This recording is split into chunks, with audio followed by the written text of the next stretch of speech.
Chapter 17. After 6 days Jesus took with him Peter, James, and John, the brother of James, and led them up a high mountain by themselves. There he was transfigured before them.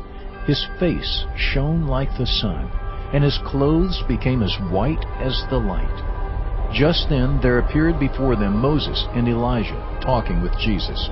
Peter said to Jesus, "Lord, it is good for us to be here.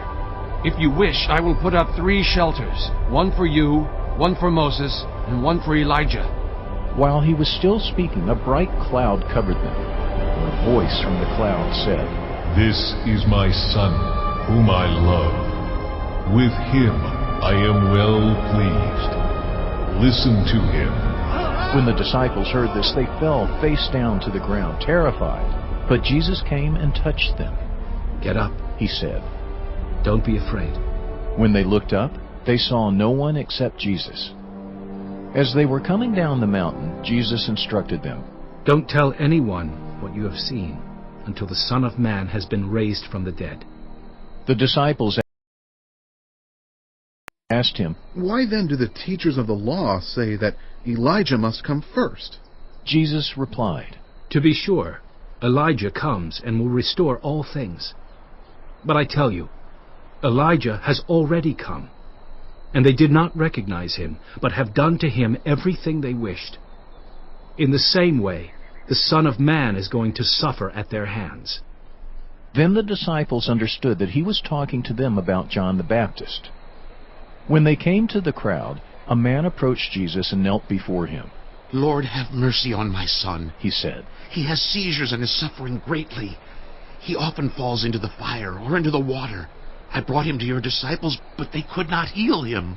"You unbelieving and perverse generation," Jesus replied, "how long shall I stay with you? How long shall I put up with you? Bring the boy here to me." Jesus rebuked the demon, and it came out of the boy, and he was healed at that moment. Then the disciples came to Jesus in private and asked, "Why couldn't we drive it out?" He replied, "Because you have so little faith. Truly I tell you, if you have faith as small as a mustard seed, you can say to this mountain, 'Move from here to there,' and it will move. Nothing will be impossible for you."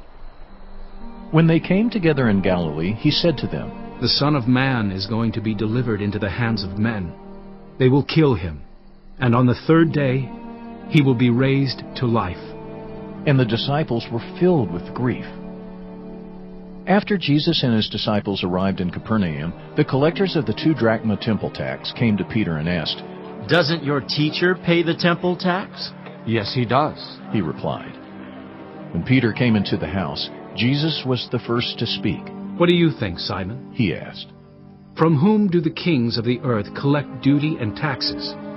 From their own children or from others?"